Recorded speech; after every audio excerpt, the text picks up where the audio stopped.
as far as I'm concerned. I'm so glad that you are. Well, thank you, Gwen. I want to say to you guys, I was very lucky when I picked up Novi. Gwen was one of the very first people that I met, and she has taught me. One of the things that's going on right now is there's so much happening, it's total chaos. And you don't know where to focus, and you don't know how to be effective, and there are 1,000 things that are impacting what you care about every day. And you've got to figure out how to be smart, understand what the issues are, to fight for the people you represent, what matters the most, and be effective. And Gwen was in Washington, and she brought up the municipal bonds issue, and I had people tell me that's not important, and I'm like, yes it is. It matters to my local people, and it's how we're going to finance, and you got to make it a priority. And that's what happens when we all communicate on a regular basis at the federal, state, and local level. I think, so I want to just tell you how glad I am to be here with everybody. Rosemary's been at the most town halls meetings with me of anybody. And a lot of these town halls we've had ones with thousands of people, we've had hundreds at almost all of them, because people really, really care. And, yesterday I was speaking at something, and I told everybody, okay, I'm going to end on Friday feeling hopeful. We had two you can't take a win for more than an hour, because you're not sure if it's going to be what's true this hour will be true on Monday. But having said that, the University of Michigan, Eastern Michigan University, community colleges are in this district. And we've had a significant number of international students who had their student visas pulled. I did a letter with all of the Democrats from the Michigan delegation, because it impacted every college and university in the state. And one, they don't even notify people when it's happening. They don't notify the school has to go to the list and pull it down. They don't know what it means. They're finding out in this bizarre way 3 weeks before graduation. Some were supposed to graduate, it's total chaos, and you can't figure it. To everybody's knowledge, and I've talked to all the colleges and universities, not that it would be a reason. Free speech is one of the most fundamental rights that we have in this country. But from what we have seen, none of them were connected to Gaza. One woman had nothing on her record, but had been the victim of domestic assault. So she had, and that's just plain immorally wrong. When a woman in Van Buren went to the police because she had been assaulted, she got by ICE. But the students' visas yesterday in the courts were restored for the moment. And then one of the things that I was very upset about too, and I was actually speaking on a women's health symposium at Michigan, is something that I fought long and hard for before I ever got elected to Congress in the 80s and the 90s, was to have, believe it or not, women, because we had hormones, we are more than 50% of the population, but in the 80s until the early 90s were not included in any federally funded research because we had hormones. And yeah, I know. And Bernadine Healy started a women's health initiative, and they announced that they were stopping it and eliminating all the funding at the beginning of the week. And the Secretary of HHS restored that and said that that wouldn't happen. So you got to take your wins every day and know that you got to be focused. You got to know what you're fighting for. You got to. It's everybody, and I want to hear what you think. We've been listening to everybody, and they're worried and they're scared, and they want to know who the leaders are and who's out there fighting. It's the collective we. And I can go through what the last months have been like when grants got frozen.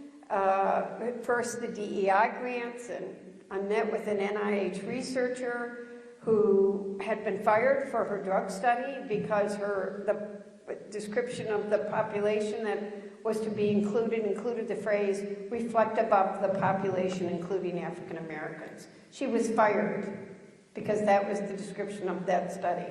That happened over the weekend. They froze all grants where Head Start and SNAP and many other programs were impacted. The collective we made enough noise across the country, those grants began to be put, any government grants that had been were restored. Now there's a lot that we are fighting for. These EO orders are scary. Money that we voted for in appropriations is, even though we have appropriated it, isn't being spent. Doge is the most outrageous violation of people's privacy, and too many, it is. And I'll tell you something, there's a decided generational difference between young people who give out everything and don't care who has their information and have no idea how their information is being weaponized in 1,000 different ways, and it's going to come. We've got to protect people's privacy. So it's the collective we that's going to keep fighting every single day. And the current, so when I returned to Washington, I've been home for 2 weeks, done a lot of town halls with, it's the last town hall for 2 weeks, but we'll do another one when we're home next weekend. We'll begin the reconciliation process. And as we begin, we passed the budget. We is not the word I should use because I and every Democrat in the House of Representatives voted against it. We should. And they're going to have a very hard time meeting this budget, and that's what the reconciliation process is. So how are you going to meet that? And they are going to try to cut Medicaid. President Trump says, I'm not going to cut Social Security, I'm not going to cut Medicare, I'm not going to cut Medicaid. Well, let's start with Social Security. When you close 1,000 offices, fire 7,000 people, make it impossible or difficult for a senior to go to a Social Security office or get a telephone call answered, when the acting Secretary of Social Security says, I'm going to shut the agency down, and when the Secretary of Commerce says, my mother can afford, a billionaire, my mother can afford to miss a Social Security check, and anybody who complains is fraudulent, shows you what bullshit it is and how this administration doesn't understand how seniors live day to day and that they are cutting Social Security, they are impacting Social Security, and that we must fight back.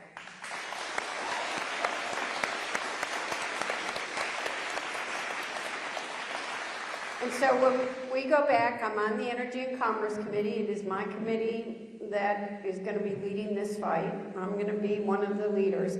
The Republicans have told the Energy and Commerce Committee that they have to cut $880 billion out of Medicaid. Well, you know what? They can't do it and not impact Medicaid. So the president says he's not going to hurt Medicaid. He is. And that is what we need to be the loudest about right now. It's only going to take 4 votes from the Republican side. There have been about a dozen Republicans that have said that they won't. But our rural hospitals aren't going to exist. They will go out of business. 75% of the children at Children's Hospital in Detroit are on Medicaid. I was at the asthma doctor in Ann Arbor, and a mother with a child in a wheelchair just burst into tears with me and said, if they cut Medicaid, will I still be able to bring my child to get medical care? I was at Michigan yesterday, and I told David Miller, the head of it, I said I promised him Michigan would still take care of you, David. Because we can't let a mother down like that. Nursing homes, the largest payer of long-term care in this country is Medicaid. Are we going to kick seniors out on the street from nursing homes? We're not.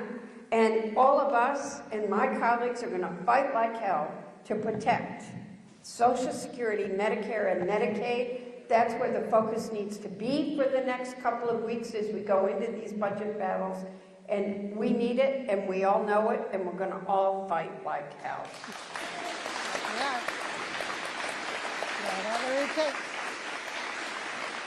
So who's got the mic? Alexa's got the mic, so people with questions, come on up.